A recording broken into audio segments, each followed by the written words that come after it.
Welcome to Microsoft Excel complete training programme. आज के इस ट्यूटोरियल में हम सम इफ और सम इफ्स का फार्मूला सीखेंगे। इसके लिए हमारे पास एक ह्यूज डेटा है। ये कोई 10,000 एंट्रीज हैं। कंट्रोल पेज डाउन करते हैं या पेज एंड पे आते हैं, ये देखें 10,000 की एंट्रीज यहाँ मौजूद हैं।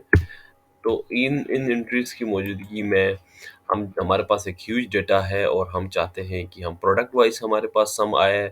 हमारे पास अगर हम चाहते हैं कि कंपनी वाइज आए, कैटेगरी वाइज हमारे पास सम आए, और अगर हमारे पास मल्टीपल क्राइटेरियाज में सम टाइम हम कस्टमर की सिटी, कस्टमर का स्टेट वाइज लाना चाहते हैं सेल्स, तो हम ये भी हम कर सकते हैं।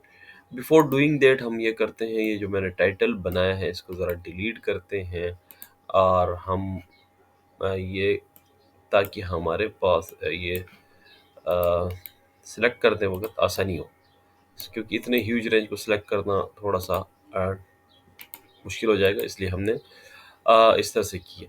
बिफोर डूइंग दैट हमें चाहिए कि हम इसका नेम मैनेजर डिफाइन करें, ताकि अगर हम फार्मूला सेलेक्ट करें तो हमें फार्मूला सेलेक्ट करते हुए कोई दिक्कत ना हो। तो हम डिफाइन नेम में जाएंगे और नेम डिफाइन करेंगे। मिसाल तौर पर ये प्रोडक्ट है, प्रोडक्ट का हमने नेम डिफाइन किया। ओके, इसी तरह से हमने फिर डिफाइन नेम, हम कंपनी पे गए, हमने यहाँ पे कंपनी लिखा और हमने नेम डिफाइन किया। Sorry, okay. दूसरा हमारे पास नेम डिफाइन करेंगे हम कैटेगरी। ओके, नेम डिफाइन हो गया हमारे यहाँ से कैटेगरी का। ओके, सेम हम नेम डिफाइन करेंगे यूनिट सोल्ड। ये हमारा नेम डिफाइन हुआ। उसके बाद हम फिर नेम डिफाइन करेंगे रेवेन्यू। ये हमारे पास रेवेन्यू का नेम डिफाइन हुआ। ओके, अब हम कॉस्ट ऑफ गुड्स सोल्ड का नेम डिफाइन करना चाहते हैं, ये हुआ। हम प्रॉफिट का नेम डिफाइन करना चाहते हैं, ये हो गया। हम परचेज डेट का नेम डिफाइन करना चाहते हैं, ये हमने नेम डिफाइन हम कर दिए। और कस्टमर स्टेट्स का नेम डिफाइन करना चाह रहे हैं, ये हुआ। कस्टमर सिटी का नेम डिफाइन किया हमने। जिप कोड का नेम डिफाइन हुआ। ओके, इस तरह से और भी ऑर्डर आईडी का नेम हमने डिफाइन कर दिया। ओके, ये हमारे पास नेम डिफाइन हो गए।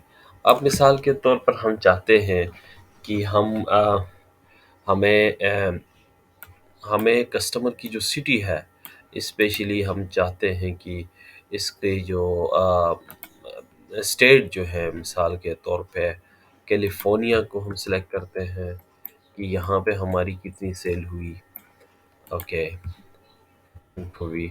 उसके अलावा मैरीलैंड में कितनी सेल हुई। उसके अलावा टेक्सास में हमारी कितनी सेल हुई है। ओके, न्यूयॉर्क में कितनी सेल हुई है। कुछ हमने सिटी सेलेक्ट की और हम चाहते हैं कि इन सिटीज़ की जो सेल्स की समरी है वो हमारे पास आए। समरी ऑफ रेवेन्यू, या इस तरह से कहें कि state wise sales sales summary. अब ये सेल्स समरी हम स्टेट वाइज लाना चाहते हैं, तो हम अब हमारे पास इसके लिए हम सम इफ का फार्मूला इस्तेमाल करेंगे।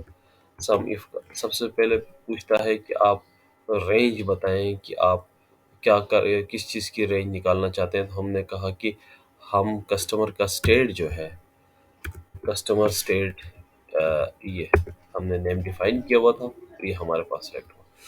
तो क्राइटेरिया क्या है, ये कैलिफोर्निया जो सिटी है इसकी हमें सम चाहिए। तो सम रेंज क्या है वो भी हमने बताया था। रेवेन्यू का हमें सम रेंज चाहिए, तो रेवेन्यू यहाँ पे आ गया, क्योंकि नेम डिफाइन करने का ये फ़ायदा है कि आपको आराम से चीज़ें मिल जाती हैं। और अगर हम इसको क्लिक करें तो ये हमारे पास होम डॉलर साइन, थोड़ा सा इसकी फॉर्मेटिंग कर लेते हैं, तो ये हमारे पास सेल्स आ गई स्टेट स्टेट वाइज। अब ये है कि अगर हम नई स्टेट ऐड कर दें, मिसाल के तौर पर हम यहाँ पे कोई स्टेट मिसूरी यहाँ पे ले आए, कंट्रोल सी कंट्रोल वी यहाँ से ड्रैग करें, तो आप आराम से ये भी कर सकते हैं। नहीं तो आप यहाँ से कोई भी स्टेट या टाइप कर दें, या यहाँ से नेवाडा को कॉपी करके टेक्सास की जगह पे भी कर दें, आपके पास ये ऑटो में सम होता हुआ आएगा।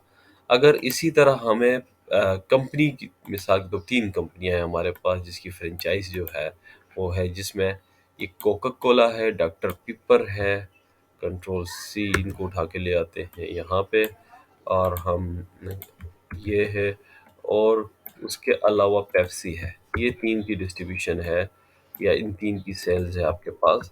और आप इसी तरह से कंपनी वाइज रेवेन्यू की समरी देखना चाहते हैं। ओके, तो अब आप यहाँ पे अगेन सम इफ का इस्तेमाल करके ये काम कर सकते हैं। रेंज क्या है? आपने कहा कि कंपनी है, कंपनी को हमने ये आइडेंटिफाई कर उसका नेम डिफाइन नेम किया हुआ था कंपनी। आपको किस चीज़ का, कोका कोला की कंपनी का क्या चाहिए? रेवेन्यू का सम चाहिए।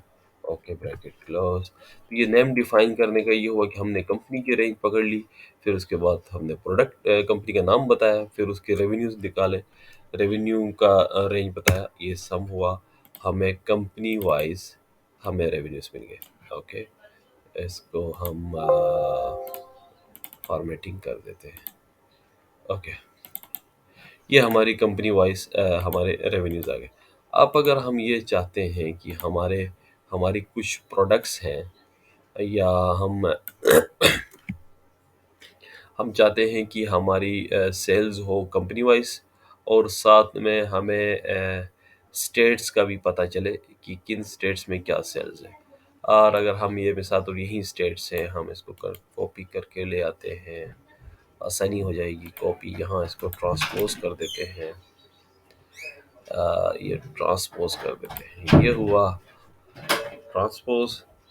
और अब हम चाहते हैं कि कुछ प्रोडक्ट्स यहाँ से उठा लेते हैं, मिसाल के तौर पर अल्कोहलिक सॉफ्ट ड्रिंक कॉफ़ी, ये, और यहाँ से T, alcoholic soft drink coffee, ये कॉपी करके ले आते हैं और यहाँ पे पेस्ट कर देते हैं।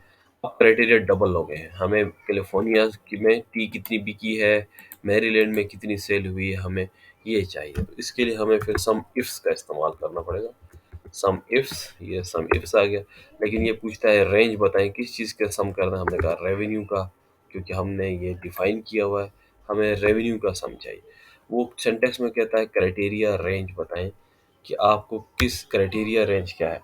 हमने कहा कि ये कैलिफोर्निया हमारा कस्टमर का जो स्टेट है, कस्टमर स्टेट, ये हमारा क्राइटेरिया रेंज है। ओके, ओके, कस्टमर का हमारा स्टेट है। क्राइटेरिया क्या है कि हमने कहा पहले हमें कस्टमर स्टेट नहीं कहते, हम इसको कहते हैं प्रोडक्ट। प्रोडक्ट रेंज है, प्रोडक्ट, प्रोडक्ट का हमने नेम डिफाइन किया था, यस, ये प्रोडक्ट है। ओके, प्रोडक्ट में हमें टी चाहिए, और दूसरा क्राइटेरिया क्या है? कस्टमर का स्टेट है, ये पकड़ लिया हमने। और कस्टमर का स्टेट के बाद ये कैलिफोर्निया, ये हमें क्राइटेरिया है। Okay, bracket close. ओके, क्या गलती हुई यहाँ पे हमारे पास? गलती क्या हुई है? ओके, सम इफ्स में हमसे क्या गलती हुई? सम रेंज, हमारा रेवेन्यू चाहिए। Okay, criteria range one, criteria range one में हमने यहाँ पे क्या गलती की है? यहाँ पे हमने क्या, हाँ, कैटेगरी, सॉरी, कैटेगरी लिखनी थी हमने वहाँ पे। क्राइटेरिया रेंज वन में कैटेगरी है प्रोडक्ट की। ओके, कैटेगरी में कौन सी? टी। ऑलराइट, दूसरा कौन सा है? कस्टमर का स्टेट चाहिए। ओके, उसमें स्टेट में जाके क्या ढूंढे? कैलिफोर्निया ढूंढे, सॉरी, कस्टमर स्टेट, स्टेट ढूंढे। ये ऑटो में सिलेक्ट हो रहा है, कस्टमर का स्टेट कैलिफोर्निया है।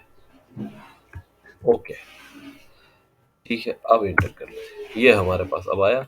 अब यहाँ पे हमने एक चीज़ का ख्याल रखना है, वो ये है कि अगर मैं इसको यहाँ पे ड्रैग करूँ तो ये आपको नजर नहीं देगा, डाउन ड्रैग करूँ तो भी नजर नहीं देगा। इसका वजह क्या है? हम ये कैलिफोर्निया है ना, इसको अगर हमने यहाँ ड्रैग करना है तो कैलिफोर्निया को वेरिएबल टी को कांस्टेंट कर दें, तो हम फार्मूले पे जाएंगे।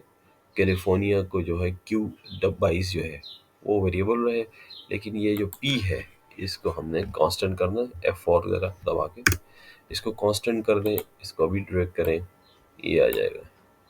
ओके, अब यहाँ पे क्या करना है कि अब जब आप नीचे आ रहे होंगे तो यहाँ पे आपने अब क्या करना है कि इसको आपने फ़िलहाल फ्रीज़ नहीं करना, क्योंकि प्रोडक्ट में मूव होना है और ये कांस्टेंट होगा। शिफ्ट ये सॉरी F4, इसको कांस्टेंट कर दें। अब देखें, सॉरी इधर कर देते हैं, मैंने गलत जगह में किया। F4 को हटाएं और इसको करें constant. Now you will get the result. Okay, तो सेम हमने यहाँ पे यहीं पे करते रहना है। F4 हटाएं यहाँ से, इस पे 4 कर दें, इंटर करें। तो ये आज हमने सीखा कि सम इफ एंड सम इफ्स से हम डेटा कैसे एक्सट्रैक्ट करके ला सकते हैं। तो ये आज हमारा ट्यूटोरियल था सम इफ एंड सम इफ्स का, थोड़ा सा डिटेल में और एडवांस में। Thank you very much.